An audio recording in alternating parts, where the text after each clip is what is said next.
All right, good evening. I guess it will help a little bit if I unmute my microphone. So, good Friday evening to everybody. Y'all just bear with me. I'm giving people a chance to get in here. We're going to get into this conversation really, really soon. So, I'm just getting a few little notes here so I can make sure I kind of stay on task. I hope y'all are all doing well, having a beautiful start to your weekend. This was a really pretty day today. It was a little cool this morning. I'm writing when I'm talking. Y'all forgive me. I'm trying to talk and write at the same time. History. So I hope y'all had a good weekend so far, and I hope your weekend is good. I don't know what this weather is going to be looking like. You know how things change around here. We're going to be talking about something tonight, very, very important. House Bill 1677, I believe. Yeah, here's House Bill 1677, which is the current legislation that's working its way through the state capitol.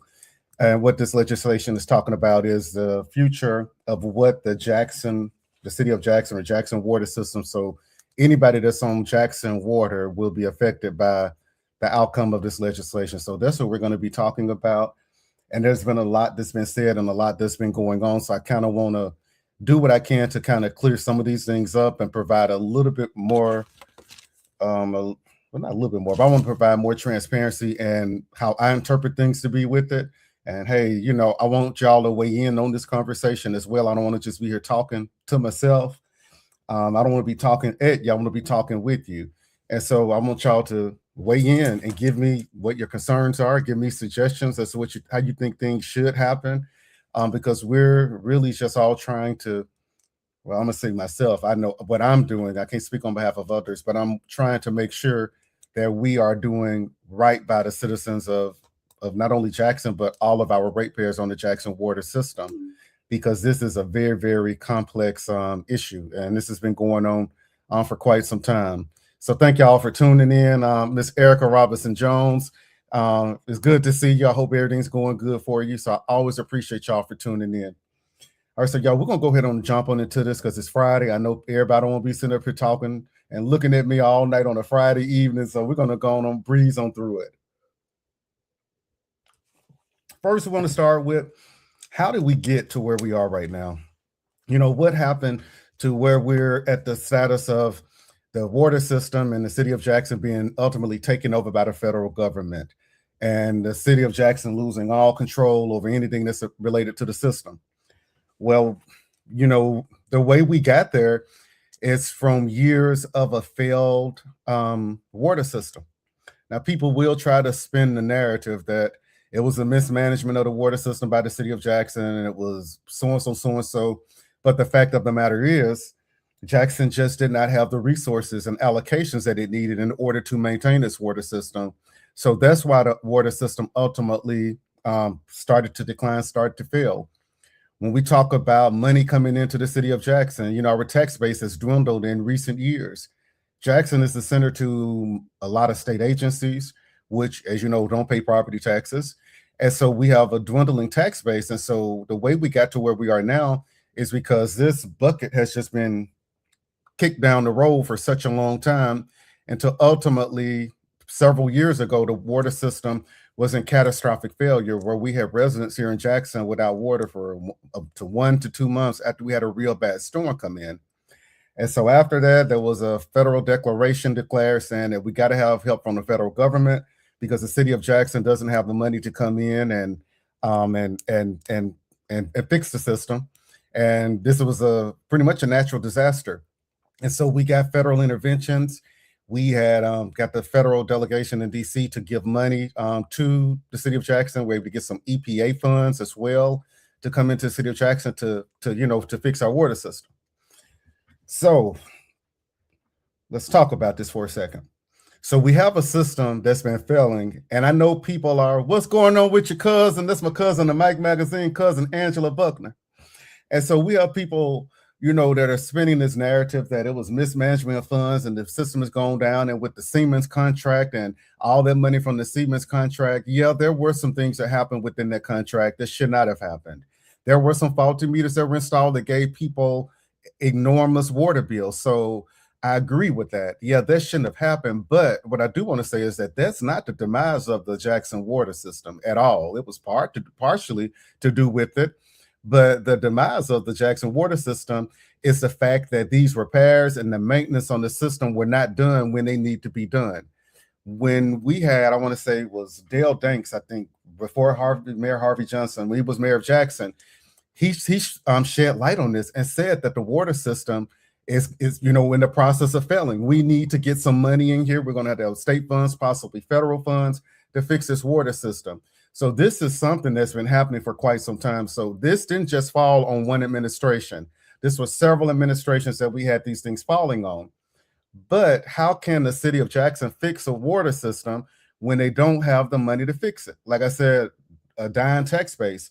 Jackson was, if it may not still be, one of the fastest losing population cities in the country. So when we have people, businesses taking taxes going to other places, you don't have tax revenue coming in to do the things that you need to do, basic city services, water, streets, all these issues that we have going on. But I'm not going to go down that rabbit hole too far tonight. So let's talk about with the federal dollars. So when the federal dollars came in, there was a third party interim manager, Mr. Ted Henifan, which came in and ultimately established another entity, which is Jackson Water, JXN Water. So Jackson Water currently runs all operations as it pertains to Jackson Water. Jackson Water handles the billing, they handle the collections, they handle the repairs that are needed to the system. So ultimately, they're doing that. Now, and when Jackson Water came in, there were some monumental changes that were made to the water system. And we started seeing the system come back online in places. And so what I do want to say though is what we have to think about is the reason Jackson Water was able to be successful is because they had millions, hundreds of millions of federal dollars at their disposal to come in and do those things. So if the city of Jackson, which has been historically getting underinvested in by federal and state government, had these dollars that Jackson Water magically got a hold of, then our system wouldn't be in the shape that it's in right now. He did as well pipe improvements. Harvey Johnson, thank you so much for that, Mrs. Owens. So when you think about it, if I come in and y'all gonna give me hundreds of millions of dollars to come in and fix the Jackson water system, I'm gonna be able to do it as long as I have money coming in to get that done with. And so we have to talk about the things and possibly the successes of Jackson Water and how Jackson Water has been able to be successful in coming in and getting our water system back online. Now we're going to fast forward to years later, 2-3 years later, where we currently are right now. Where we are right now is we have ultimately Jackson Water, and in a sense, Jackson Water is another entity. So it's sort of like what the proposed measure is. The proposed measure is a regional water authority with several members on the board. We're going to get into that in a minute.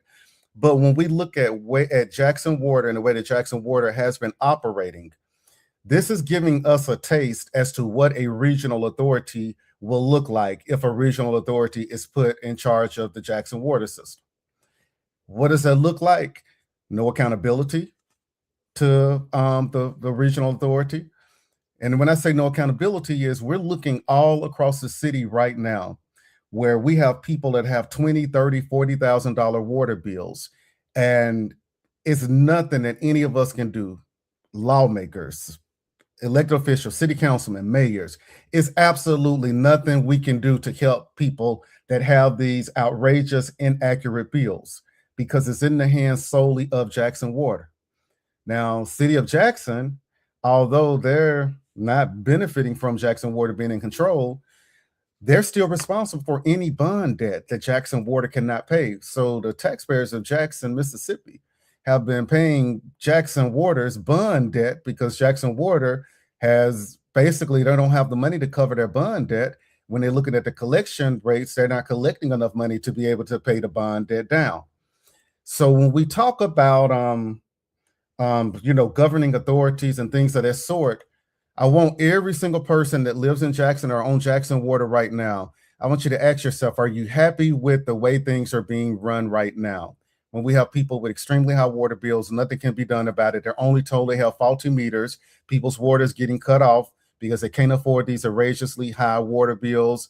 No accountability. Your elected officials are not even able to call and get the answers that we need for our constituents because this Jackson Water does not have to answer to anybody. So we're going to go and talk about the legislation a little bit and what's going to happen. I'm going to tell you why I have problems with what currently is going on. And this isn't to criticize or talk about anybody or drag anybody through the mud. It's about being transparent and letting people know what we have going on, because I don't want to see a measure get passed and then after it's passed, we all show up saying, well, this is bad. Why did you vote on this? Why did it happen that way? The only way people have a voice is when we talk about things before they actually happen.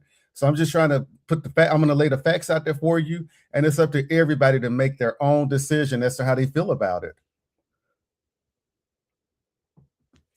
So what happens in this measure is this will create, and it originated in the House of Representatives here in Mississippi.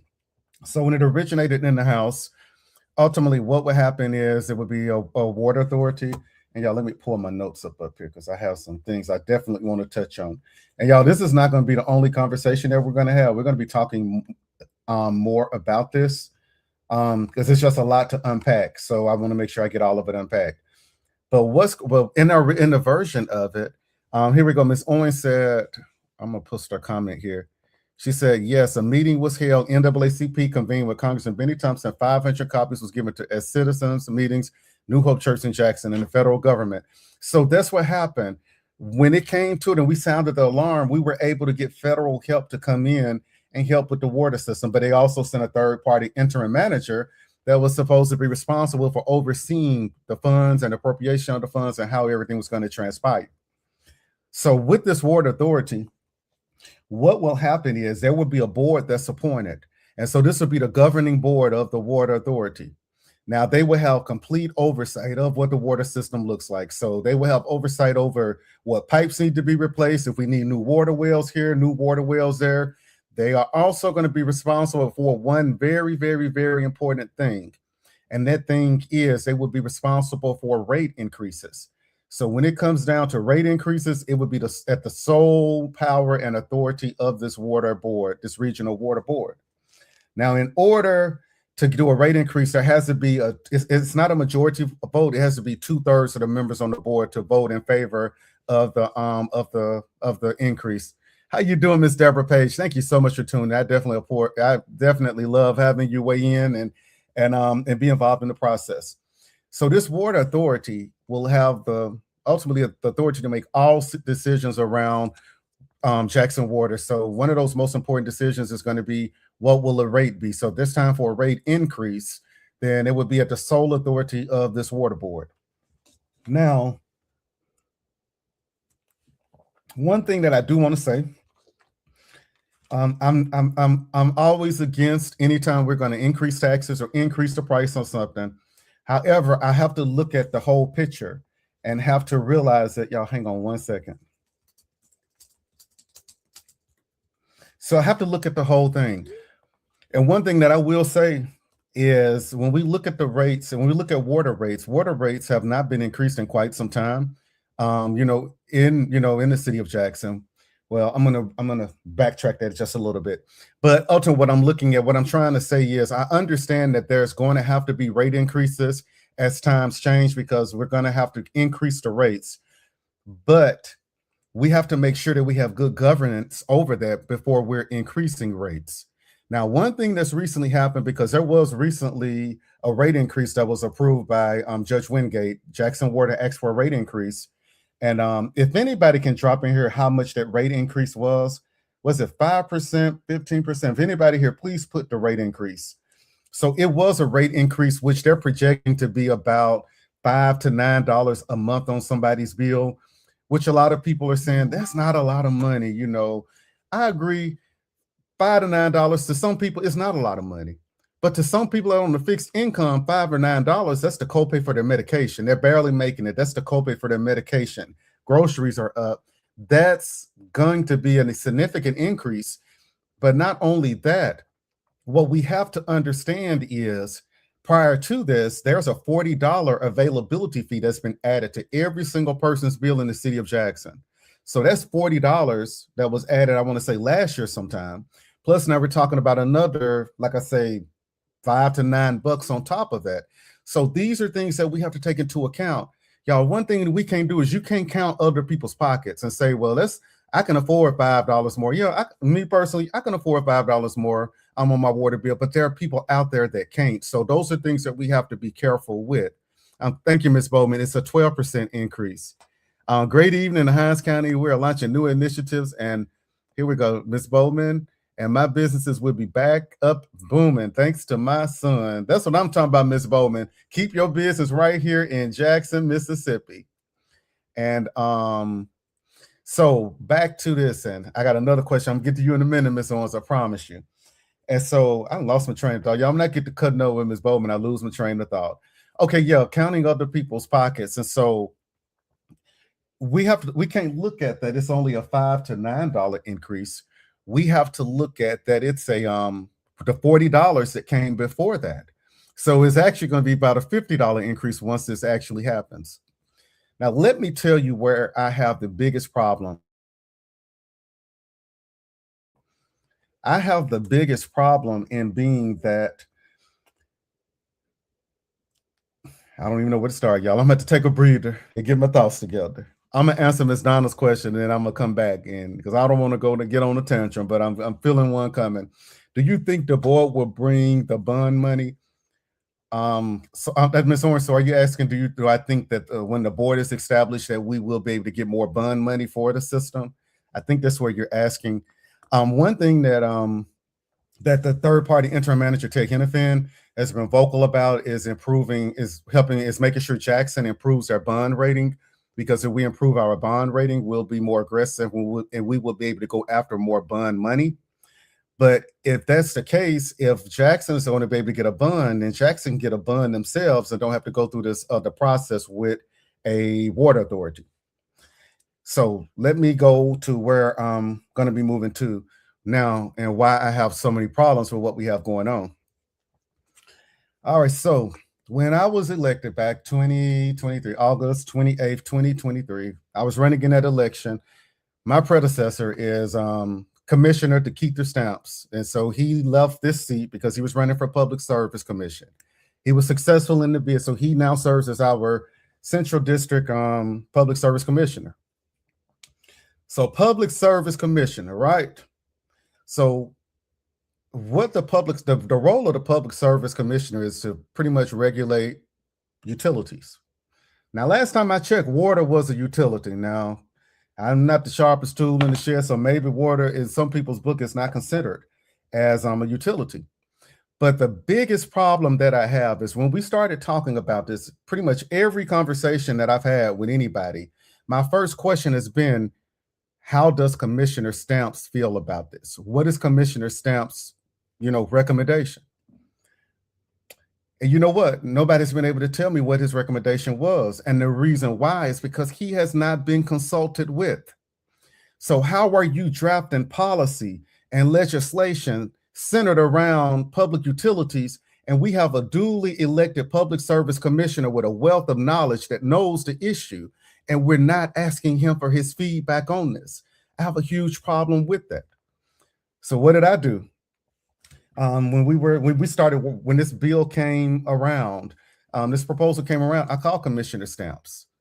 And when I called Commissioner Stamps, I said, hey, can you because I'm gonna be honest, I said, Commissioner, I don't know anything about water. That's not in my lane. I don't know anything about it. I'm not one of the legislators that think I know everything, because some of them think they do. And that's probably why we are where we are now with this,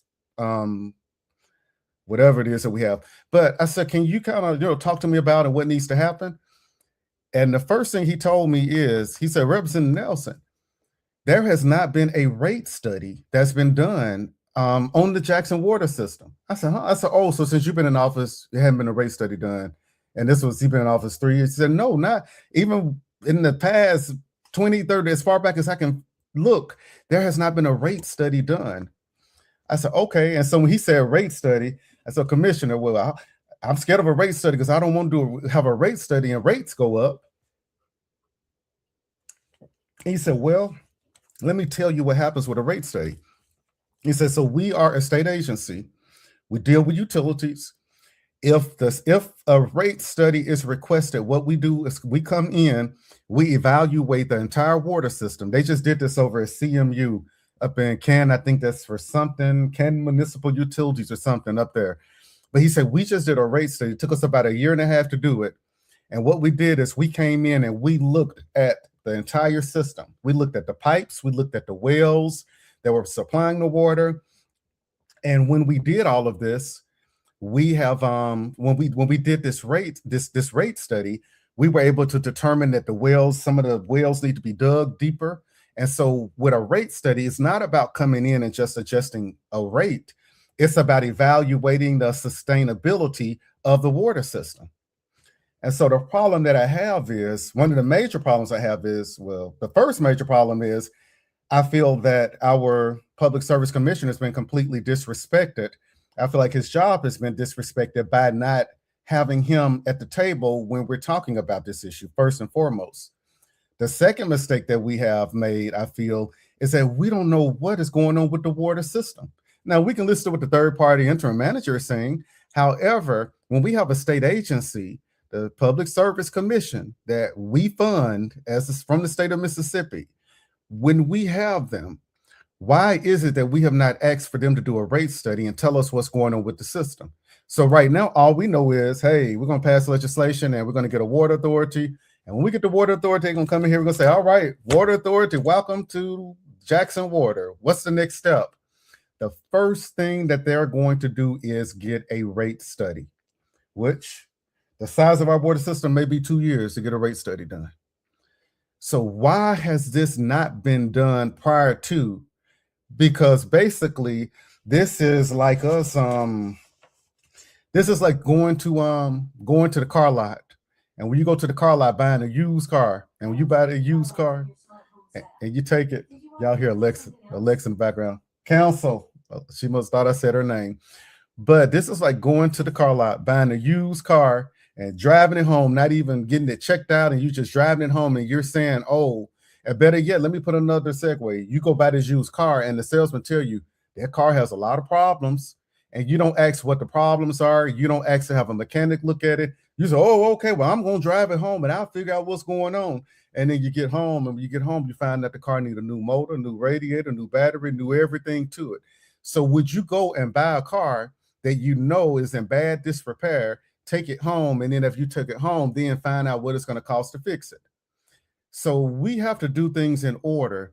And before we start talking about anything with a water authority, we need to know what's at hand. Because we can have what can happen is we can get a water authority in place, get a rate study done, and it can be an astronomical figure that can come in saying it's going to cost upwards of $1 billion to fix this water system. And the water authority said, well, you know what we got to do? We got to jack the rates up on customers because we got to get this water system fixed. We need to know exactly what's going on before we get into this. And I feel like we're putting the cart before the horse when we do this. We've had all this time to have a rate study done, and one has not been done yet. There have been some independent studies done from other people and other organizations, but why are we not putting this in the hands of the state agency that we've elected and that the state of Mississippi has hired experts in to do this rate study? Because that's how, and when we start doing those things, we bring all of the players to the table. When we bring the PSC to the table, and we have the state of Mississippi at the table, when we're going to say, hey, we need appropriation because we had a rate study done, and this is what has to happen. We get the federal government involved and say, hey, we need to get this money. Ms. Brenda Johnson made a comment, say everything has increased. Gas with Delta Utilities.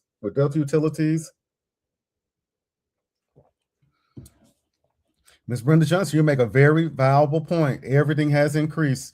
And Ms. Johnson, I promise you, we are working on a pay increase for our teachers. And I'm hoping that the Senate will do what they got to do and get it back to us so we can get a pay raise, because our teachers deserve a pay raise. Ms. Donna Owens said, loophole, check with how it was positive for Jackson Country Club. Submit, however, want their own water system. Wells, loophole, ex Andy Gibson, and how based on blueprint. Mr. Owens, you make a you're making a good point. They do, and Jackson Country Club has his own water system currently.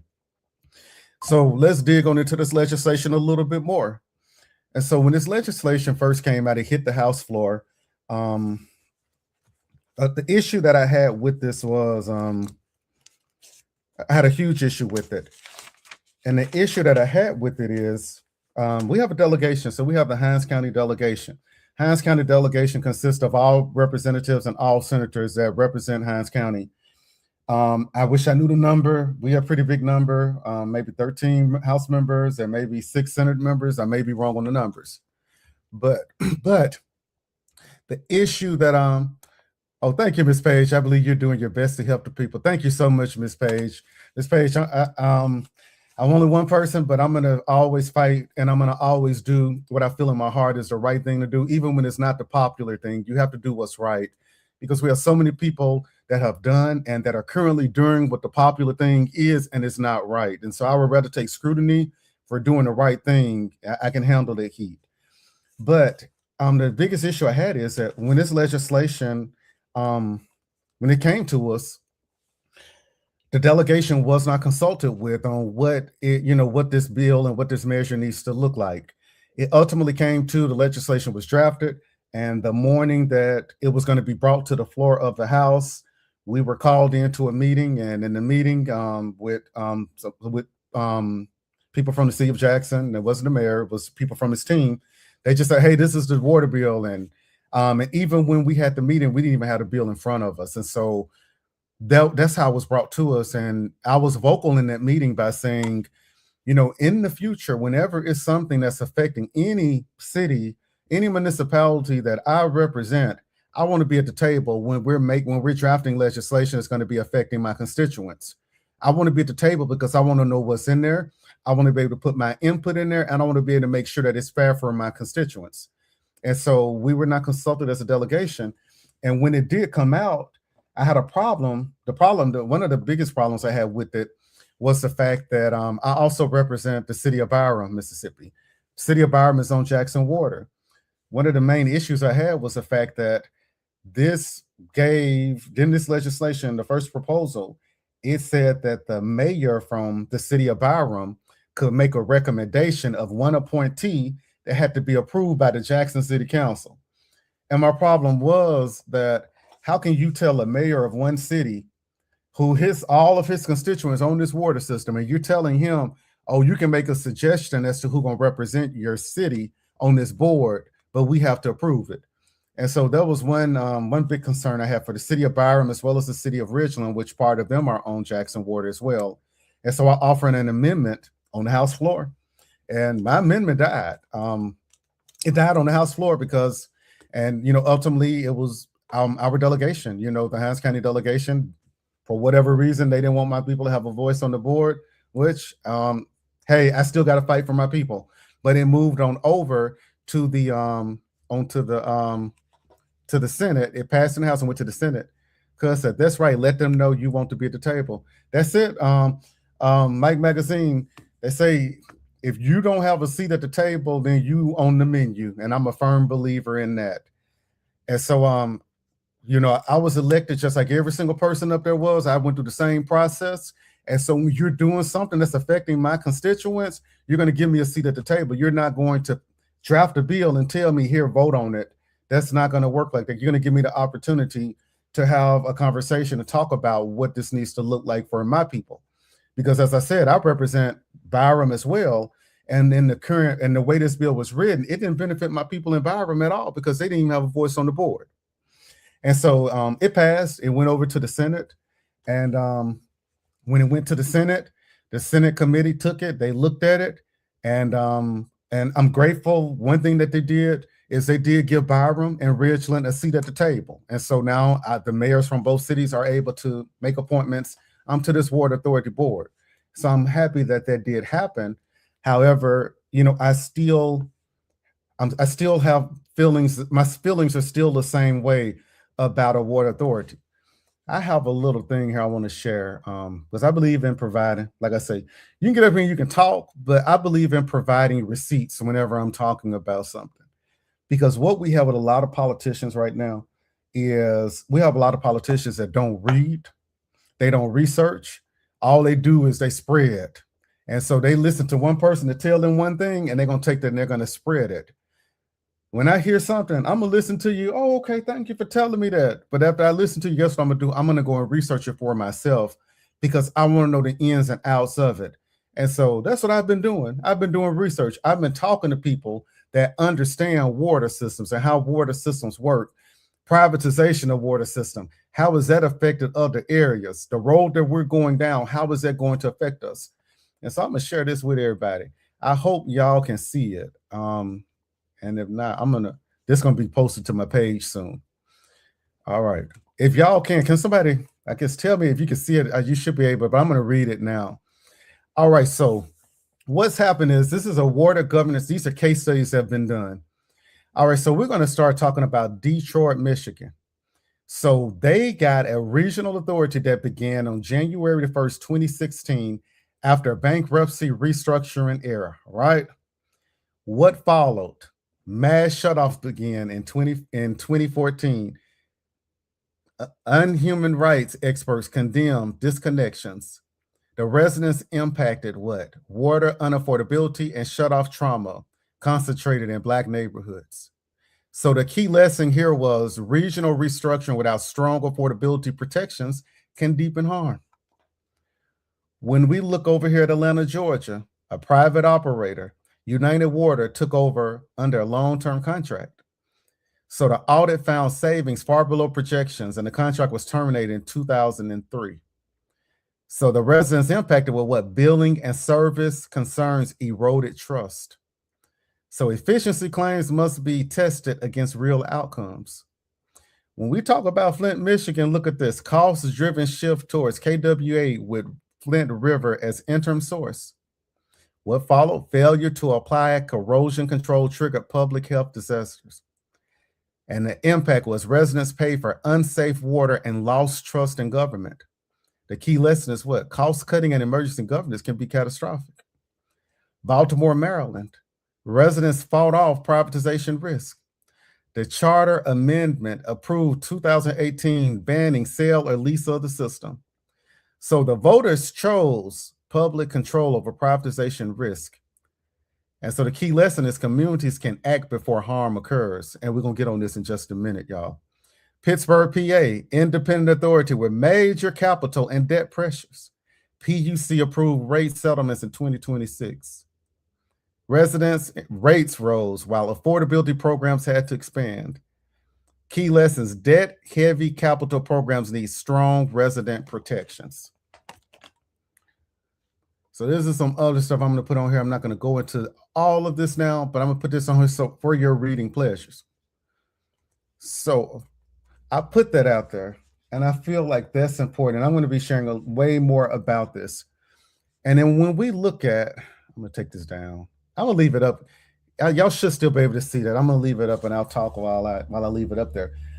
But when we look at what Baltimore, Maryland did, what did they do? They were able to go out there and inform their residents. Their residents had a voice, and their residents passed a referendum saying that we don't want our system privatized. And they got ahead of this, and they fixed this before the problem occurred. They were able to rectify this before privatization came in. And I just want to be looking at it both sides. Privatization can work. There's always some good and there's always some bad. But what I want to say is what I've seen in this measure that is currently being considered, what I'm seeing in there is I don't see anything that provide the protections for our people that we need. Now, if I saw some of the buffers and protections in this to make sure we're not going to see exorbitantly high water bills and water rates, if I saw in here that we had protections on our citizens, I would say, okay, that might work. But I just don't see that. So we have to be real careful with that. Ms. Donna Owens said, Marcus Wallace is a strong businessman, former mayor of Edwards. He have the utmost of knowledge, infrastructure, layouts, etc. Ms. Owens, yeah, he is very, very, very sharp young man. He did a lot of work with Edwards. They just got I don't know what it's called, some kind of new water system put over in Edwards that was done under his administration, but it took time for all of the funding and things to get in place. But that was a direct effort of his lobbying efforts to get that done. So he's, he did some really good things. And Ms. Owens, these are people that we need to be bringing to the table. We need to be bringing people to the table that understand this. Like I told y'all, Fabian Nelson, I don't know anything about water. Like, what is it, Gone with the Wind, where the lady said, I don't know nothing about birthing no baby. I'm telling you, I don't know nothing about a water system. But that's why you have people in your corner that know more than you do about topics and subjects. And that's why you have to research and stop taking everybody's word and say, oh, this is good because so-and-so said it's good. Now, if you're going to tell me it's good, look, I'm like, what's the thing they say about you could tell a child that the stove is hot and they're not going to believe you until they touch it. So that's the type of person I am. You could tell me something, but I'm not going to believe it until I've researched it and I dug into it and I've asked the questions and I properly vetted it. Because when we're talking about things like this is something that's major. It was told to me that when this was passing, and I'm not going to say who said it, was one of the people in the room with me, said, well, legislation can always be changed. And so if it don't work, change. I said, I said, I'm not buying that. Legislation, it's not easy. You're not a legislator. And so you don't understand the process that we have to go through to get legislation moved.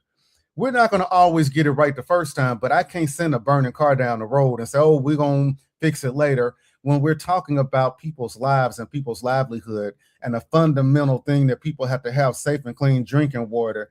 This is not something that we can play with. Ms. Chantel Johnson, thank you so much. I appreciate that comment. Look, I'm trying my best. Like I say, I don't want people in the dark. I don't want to sit here and be one of those that sound the alarm after everything has failed. I don't be one of the people that say, oh, everything is great and we pass this, and then when it fails, disappear on people. Because I've been on the front line out here. I've been trying to really figure out. And I'm going to tell you the reason that probably the reason I'm in so much more of an uproar than a lot of my colleagues is the fact that I have been here. I've been to people's homes that have gotten their water turned off. I've listened to their stories. Pregnant mothers with $40,000 water bills, water disconnected, not knowing if she's going to be able to come home to her house after she has her baby, her family bringing water to her. I've heard these stories, and the reason that I'm so passionate about this is because me being a state legislator and not able to reach out and fight for my constituents and be blatantly ignored by the third-party interim manager, Ted Henifin, basically ignored when I'm calling you, asking you for questions as it relates to my constituents having water. So that's why I fight as hard as I do, because honestly, quiet as kept, when we have Jackson Water, that's privatization of water right there. When you have an organization that has no control. I sent a public records request over to Jackson Water asking to see their financials, and I was hit back, well, we don't fall under public records, the open records request, notice legislation, so we don't have to send you anything. And for me, that is a problem. That is a huge problem. And so that's why, like I said, that's why I'm vocal about it, because look, I've been on the front line. I've dealt with issues personally with my own water issues here without getting the bill for over 2 years, and then having to call and getting the bill, and the third party interim manager tell me, pay your bill. Well, the bill would have been paid, Mr. Manager, if you had sent me the bill like you was, but you're not going to send me a $1,300 bill and think I'm going to cut you a $1,300 check that same day. No, you're going to get on the payment plan because you should have been sending me my bill when I was calling and asking for it, like so many of our other Jackson residents are. Now, back to this water authority. So in the Senate, and I have to get a breakdown of it. So what will happen is there are going to be 9 members on this water authority. The mayor of Jackson will serve on the board. 2 members can be appointed by the mayor of Jackson that must live or work in the service area, and they must also be confirmed by the Jackson City Council. You're going to have 2 members appointed by the governor, 1 member appointed by the lieutenant governor, and 1 member appointed by the governor with advice from the mayor of Jackson and confirmation by the senator. one member appointed by the mayor of the Mayor of Byram who lives in or works in the service area, and then one member by the mayor of Ridgeland who lives or works in the service area for Ridgeland. That ultimately would be the makeup of said proposal. Yeah, like I said, they will be responsible if a rate increase has to occur. This board will be responsible. So for any expenditure over $5 million, which are going to be a lot of those because we got a lot of work to do, any expenditure over $5 million will have to be approved by a 2/3 majority. So 2/3 or whatever 9 is. I'm not sure what a 2/3 would be of 9. I'm gonna say 2/3, half 4.5. I'm gonna say about 7 members, I would think possibly would be a 2/3 majority. So 2/3 majority. So any rate increase will have to have at least 2/3 of the board, and anything over $5 million, we would have to have the approval, the 2/3 majority of members to say that. So that's how I feel about what we have going on. There are going to be many more conversations, I know, coming from me to y'all about that. I want y'all to weigh in on it. I want y'all to talk about this because this is going to affect every single person that is on Jackson Water System. What would I like to see happen? I'm glad y'all asked.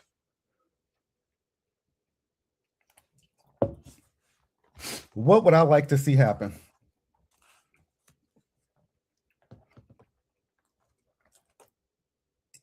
And I have to pause on that because I'm gonna have to put I'm about to put my foot in my mouth real quickly here. What I would like to see happen is I would like to see the water system return to the way that it used to be under the governance of the city of Jackson and the Jackson City Council. I would also like to see that that someone is hired, whoever is going to be running the water system. We need to have a Class A operator, which understands water systems and how water systems work. So I want to see it back with the city of Jackson, with an operator that knows water systems and know how they need to work. But the biggest thing for me, the contingency would be that a rate study has to be requested and conducted by the Public Service Commission. Because if the Public Service Commission comes in and conducts a rate study, the Public Service Commission is going to list the demands as to what, and they have judicial power at the PSC. So they would be able to hold the city council responsible, hold them to the fire, and make sure that they're making the necessary repairs to the system that need to happen. We will have a good person that will be running the system. Because let's look at it. The system ran fine for almost 100 years. And so we know that the city is capable of running it with the proper leadership in place, with the proper funding in place, and with the proper accountability in place. And the reason I say that is because with the city council being responsible for this board, we have someone that we can hold accountable. With the water authorities, nobody we can hold accountable. With the city council, if they're messing us up with the water system, guess what? We elect new councilmen every 4 years. Where we can go in and replace the city council with somebody else. We will have more control over our water system with it relying in the hands of the city council. And if anybody has a problem with the Jackson City Council handling the water board, what do you need to do? Go out and elect people that can serve in the capacity that they need to serve in. We have to stop having problems and saying, oh, I got a problem with the city council and with them doing this and that, but you keep electing the people that you have a problem with. We need to be electing people that are going to be good stewards of our money, that are going to be good stewards of city services. And this is not a knock on the city council. I think the city council is doing an amazing job, and I have the utmost confidence in the city council to be able to manage our water system when they have the things I just said in place. A rate study conducted by the Public Service Commission holding them accountable. Number 2, a qualified person. I ain't saying go get the deacon of the church and get the deacon of the church to be over the water system. A grade A operator, meaning that they've been trained and they understand water systems. If we have that in place, is no reason as to why we would be back to where we came from. And the reason I said to put my foot in my mouth because I remember years ago, I said, oh, no way, I would never, ever, ever, ever agree to the Jackson City Council and the water system going back. But knowledge is power. And when you start researching things and you start seeing things that are working and things that have worked in other areas, your mind start to open up. And so that's why I feel the way that I feel about that. We're talking about the city council, and we don't think that it's the operating budget for the water system and all of that. Our city council runs the budget for the entire city of Jackson, our police department. They run every fire department, every single thing. They're responsible for all of those budgets. So we're trusting them with those budgets. So why can't we trust them to do the right thing? And I understand when we look at what happened in some of these water studies, we're seeing that people lost faith in government because of the issues that happened. But we as people have to start holding our elected officials accountable. Because if we're holding our elected officials accountable, and if we're calling them out on the wrong when they do things that they shouldn't do, they're going to get with the get right. And if they're not getting with the get right, send them home. As simple as that, myself included. If I'm not doing what's right to represent people, send me home. So it's time for you to go home because you're not doing what's right for us. But I just don't want to see us go. I don't want to see us go from bad to worse. And as I can say, my experiences with Jackson Water, when I look at the issues that my constituents are having, and my back is up against the wall, there's nothing I can do to fight for them because I can't even get the water board, which is Ted Henderson. I can't get the water board on the line because he's the CEO, vice president, secretary, treasurer, everything of the water board. And so that's a problem for me. I see firsthand how this regional water authority can be bad. It could be the best thing since sliced bread, but we don't have measures in this legislation to ensure that. When we're drafting legislations and bills and policy, it's okay. I understand people want to trust people sometimes. Hey, it's good to trust, but we need to put it in writing because we just say this needs to be in writing. We have benchmarks in here to protect people. We can't just throw it out there and say, oh, we're going to just give you free reign to do whatever it is you want to do. Because when we do that, we end up in predicaments like we're in right now with, I'm not going to go down on I'm not going to get too far on my tantrum tonight because I got a whole lot more of this left, with y'all. But y'all, I'm going to wrap it up at that. I'm going to hang around. If anybody have any questions, comments, please, weigh in on it. This is going to be time for, I've done enough talking, so I want y'all to do some talking now.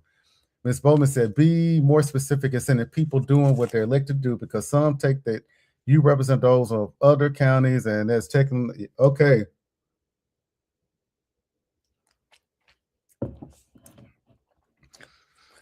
That's a mouthful there, Ms. Bowman.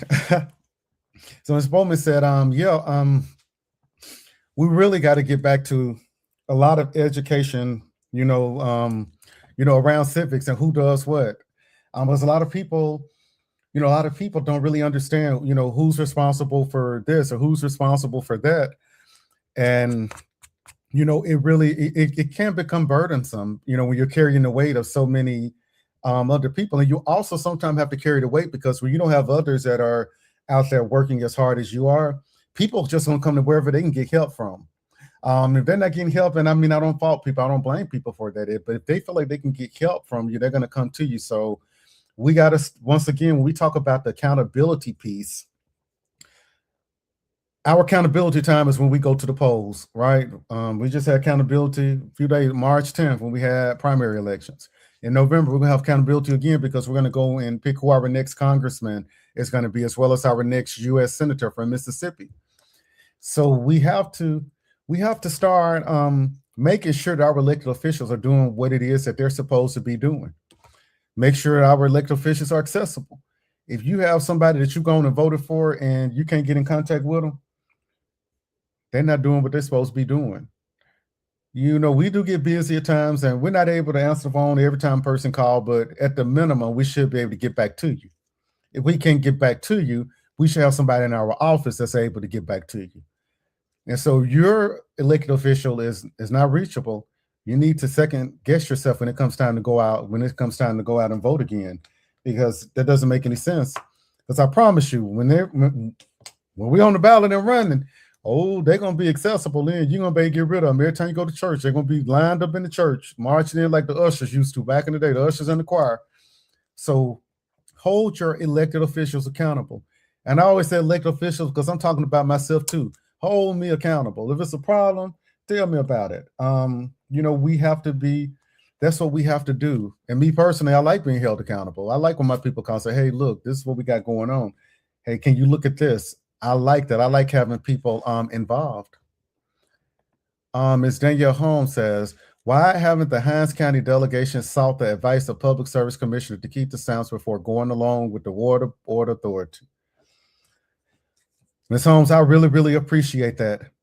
That is a great question. And that's my question too. I've asked all the time, well, what has Commissioner Stamps said? And they can never give me an answer because they haven't consulted with Commissioner Stamps on this.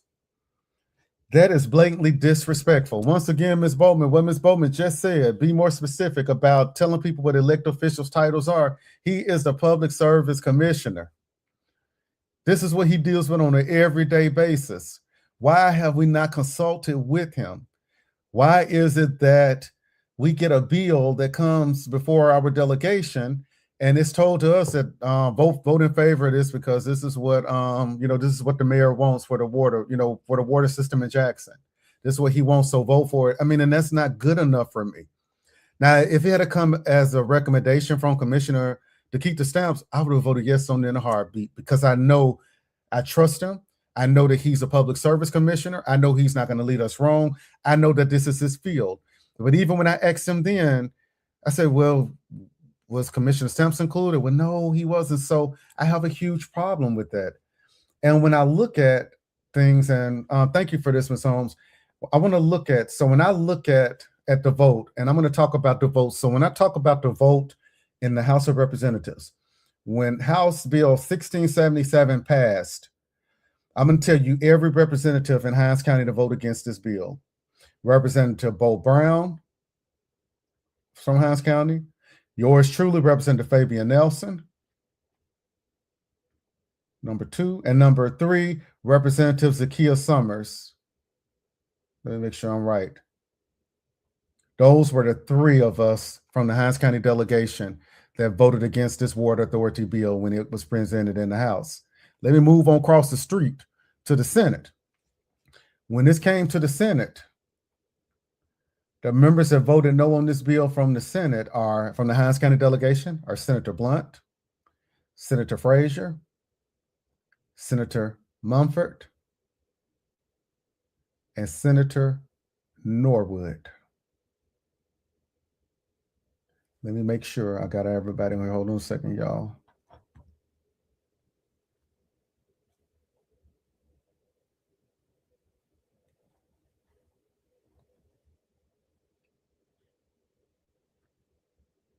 All right, so I'm going to repeat that again. So the senators that voted from the Hinds delegation that voted against this bill from the Senate are Senators Blunt, Senator Frazier, Senator Mumford, Senator Norwood. Those are all 4 of the Hinds County delegation of senators, and Senator Harkins as well. He didn't vote at all on it. He represents part of Jackson. But when we look at this, look at the dynamics. So in the Senate, every single person that represents Hinds County in the Senate voted against this measure or didn't even vote.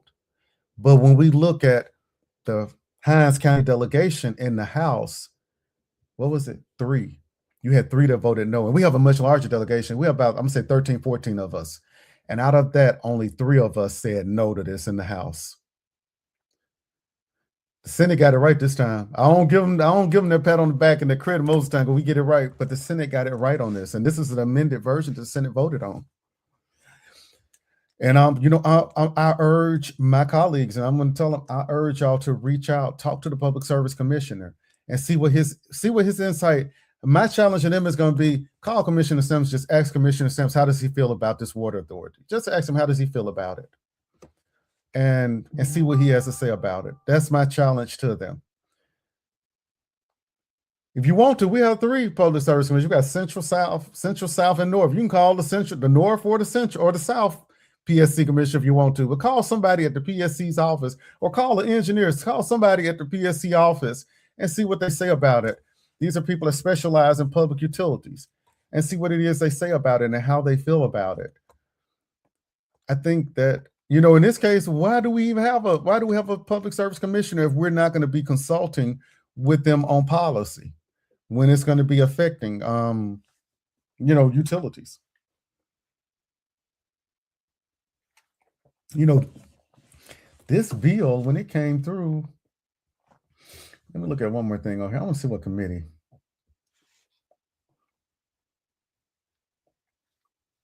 So this bill came out of this bill came out of State Affairs and Ways and Means because there's money attached. But it came out of State Affairs, so this bill didn't even come out of the Public Utilities Committee. And one thing, I guess one more thing that I do want to say is, let me tell you kind of how things work at the Capitol. So when it comes down to issues that are pretty much like this water authority bill, this is only affecting the city of Jackson and Jackson Water. So whenever there's an issue like that's affecting Hinds County or Jackson, whatever have you, honestly, the other members of the chamber, they don't care if it passes or if it fails. What we do is, and I'm gonna say we because anytime it's something that's more local, what we'll do is we'll vote with how the delegation feels. And so with the other members of the House, they voted in favor of it because they're like, oh, the Hinds County delegation, they like it. So since they like it, we're gonna go on and roll with it because it's their area that they represent.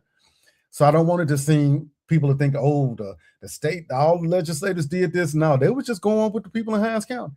I mean, in the House, now the Senate was a little different, but in the House, so they was just going with what the Hinds County delegation said. Like even when I offered my amendment, and you can go back and listen to the video, when I offered my amendment to give Byram and Original a seat on the board, there were a lot of people that were in favor of my amendment that were not from Hinds County, but the Hinds County delegation didn't want it. And so they rolled with it and they killed my amendment on the floor on the basis of that. And as I was walking back to my seat, all of my colleagues were saying like, Fabian, what happened? Why did your delegation not want that? That only makes sense. They don't want your city to have a voice on the board. They're like, it's a no-brainer. We agree with you. I got calls from people that agree with media, agree like, what are they thinking about? What is going on? That doesn't make any sense. But that's all because, you listen to them say, hey, the mayor wants this. And, it's, we have to properly vet things and, nothing against what the mayor wants. The mayor wants what he wants, but I wish that he had brought the key stakeholders to the table and the key stakeholder to the table, which is Commissioner Lakeith Stamps, should have been at the table telling us, hey, this is what needs to happen. Questions never came up about a rate study. Has a rate study been done? That's never come up. And once again, with our colleagues that are not part of the Hinds County delegation, they're saying, well, hey, if the Hinds County delegation is okay with this, who are we to fight for Hinds County delegation when Hinds County delegation not fighting for their people themselves? Which makes sense. Because I'm going to tell you, if this were DeSoto County or this were the coast, which have, and I use them because they have large delegations, if it's a measure that's going to be affecting them, they are going to challenge it if they don't believe in it. They're going to ask questions on it. And when they get up, they'll be able to get up there and say, our delegation wants this, our constituents want this, let's roll with it. And we know that it's okay. On this issue, when this was being presented by Representative Yates, my amendment, when I presented my amendment, when I closed and Representative Yates, she was able to rebuttal it. She simply said that, hey, I don't oppose the gentleman's amendment, but the delegation is split on this. And so however the delegation goes with it, I'm okay with, which I respect her for doing that. So I'm okay with whatever the delegation says and whatever they decide to do on it. And so we have to do better as a delegation. We have to work together. We're talking about work together on it, but that's not working together. Working together is not giving me a bill and telling me to vote on it because the mayor wants it. Brendan Bowman said, not in my church. No, sir, no, ma'am. Ms. Bowman, not only Ms. Bowman, but the pastor said the politician's not going to come here and parade around the church. And a huge shout out to y'all for that. That is so true. It does not need to happen. Mike Magazine says, sounds like the Hinds County delegation then threw in the towel. I mean, I'm not really sure What's going on with our delegation, which, like I said, it's not an attack on our delegation. I love our delegation. I love my colleagues. We're there to do the same thing, which is, look out for the best interests of our constituents. But we have we have some work to do on this. This is a fight that that we're going to have to stay in. And another thing I do want to add is that now this has to come back to the House for a vote. So when it comes back to the House, we have to either concur on it or not concur. If we concur on it, that means we accept the changes and it goes to the governor. If we don't concur on it, that gives it the chance to go to conference. If it goes to conference, they can go and change the bill around and see if we can get a conference report and get it voted on into the governor. But what I do want to say is that no matter what happens with this bill, with Bill 1677, it's still not over until the judge signs off on it. So if this bill is signed into law by the governor, it still has to go back before federal judge Henry Wingate for him to say, okay, I agree with it, or, no, I don't agree with it, go back to the drawing board. So it's not final once we figure out what's going to happen. But this is just an effort by the legislature to let Judge Wingate know that, we're trying to come up with a solution. But we got to do better, y'all. We have to work together. We have to start researching. We have to start listening to our people. And y'all, I'm going to shout her out. She's going to be mad at me. But I got to shout out the one and only Ms. Danielle Holmes. When I tell you she has been on the forefront fighting for the people in Jackson, she has been fighting. And Danielle, I'm going to let you know how much I appreciate you for fighting for the people. Danielle, I'm going to let you know I will stand beside you any and every single day because you are passionate about what you're doing. You're fighting for the people and you're saying what's right. You're not afraid to tell people the truth, no matter how it hurts. You're going to tell people the truth and you're going to stand your ground. Y'all, Danielle, she didn't got on me too. But, when she got on me, I saw her passion. And I called and said, hey, what's going on? And we were able to talk about it. We talked about it and we moved on. And that's how this thing has to work. If somebody says something about you and they're talking about, your politics or how you voted on this or how you voted on that, you can't get mad and fall out with them. It's for you to say, hey, explain to me your point of view and let me explain my point of view. And we may be able to find common ground on it, and we may not. And it's okay if we don't. But the fact that we're able to sit down and talk about it, I'm going to tell you, I'm not looking for an amen crowd there. Amen, baby. Amen. You're doing right. Amen. I'm not looking for that. Because if you got an amen corner that's going to always tell you everything you're doing is good, they're lying to you somewhere. I'm looking for somebody to tell me the truth, to have enough respect for me to tell me the truth. And when you have that person that's going to tell you the truth, that's how you grow. It may not always be pretty. Look at Lord Mike Magazine all the way up in Delta say that she ain't no joke. Lord, when I tell you Danielle Holmes is known nationwide, she known nationwide, but for good reasons. And so Danielle, you keep on doing every single thing that you're doing. And just know I got your back. I don't care. I got your back because you're fighting for the people. You are fighting for people that don't have a voice. People say, oh, some folks feel like they don't have a voice. No, you're fighting for people that do not have a voice. You fight for people who nobody else will fight for. And that's important because the one that have influence and have a voice, they don't need people out there to fight for them because they could pick up the phone and get what it is they need. But we have to fight for every single person. Like another person I got to shout out y'all, my cousin, Angela up there, the Mike Magazine. When I tell you, when I tell you, I appreciate you, all that you do up there, Mike Magazine, I appreciate, what you're doing. That's what we have to do. We have to speak up for the people. And, I find, that's one thing I like doing is being able to be there for everybody. That's the way we change politics here in Mississippi is by showing up for people who have never had anybody show up who have not had anybody show up for them in the past. That's how you change the narrative around here. Because when you talk about voter apathy, when voter apathy, people gonna always say, I ain't gonna vote because my vote don't count, my vote don't matter. These folks get out here campaign and they have a fish fry and I don't see them no more, so I'm not gonna go vote. But When you're out here and you're available to people that have never had and never really experienced what public service is from you, these people ready to go out there and vote. That's the way we rebuild trust and we rebuild our state is by activating a base of voters that's never been activated. People don't vote because they don't have a reason to vote.